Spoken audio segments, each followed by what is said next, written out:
سلام، أهلا وسهلا ومرحبا بكل متابعي قناة غادة. كيف هي الأحوال أحبائي؟ أرجو أن تكونوا دائما بألف خير وبصحة وعافية. سأقدم لكم أحبائي تردد قناة جديدة ظهرت اليوم على أنالسات، والتردد حزمة عامة.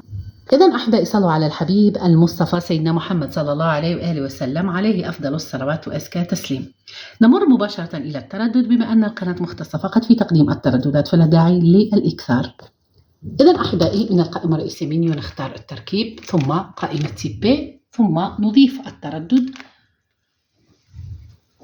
10/8/15. معدل الترميز 27,500، والاستقطاب أفقي H. هذا التردد كما قلت حزمة عامة، تظهر عليه قناة جديدة تحمل اسم القدس اليوم، والقناة تبث أخبار. مشاهدة طيبة وممتعة أتمناها للجميع على قنوات أنالسات. لا تذهبوا بعد، سأوافيكم بالجديد في الفيديوهات القادمة. إلى ذلكم الحين أستودعكم الله، دمتم في رعاية الله وحفظه، إلى اللقاء.